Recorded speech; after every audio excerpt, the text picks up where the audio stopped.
Sex before marriage. Well, the Bible talks about sex in general, that the marriage bed is undefiled. Outside of that, it's the Greek word porneia, which is a general term for immorality, whether it's adultery, whether it's sex before marriage, premarital sex, or whatever it is. It's anything outside of the marriage bed in regarding to sex is porneia.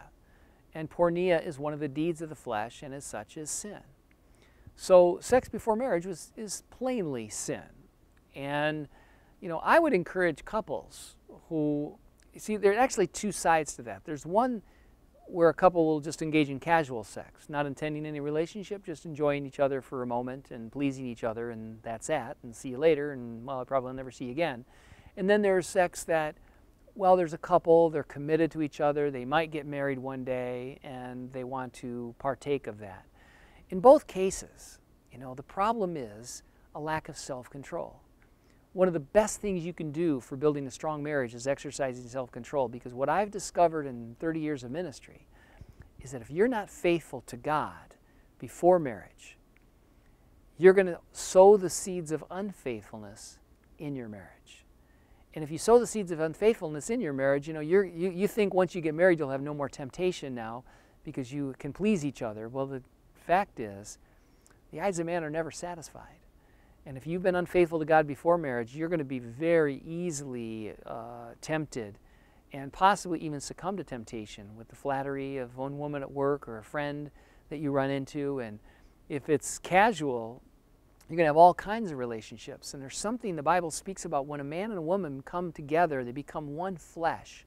There's a ripping apart of souls when they have one relationship to another relationship to another relationship.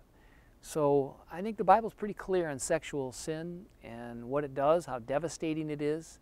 And again, if you channel all of your sexual energy into your spouse, or if you're single, channeling your energy waiting and becoming that kind of man that's worthy of a bride because you have exercised self-control, you have no idea how strong you get as a young man and as a young woman when you refrain from sexual activity and you strengthen yourself spiritually to the degree where you really let the Lord have, that part of your life. Now, of course, it makes it much easier if you're single, if you're not bombarding yourself with sexual imagery, sexual content, sexual thoughts, movies, because if you keep pouring that stuff in, it's like torture.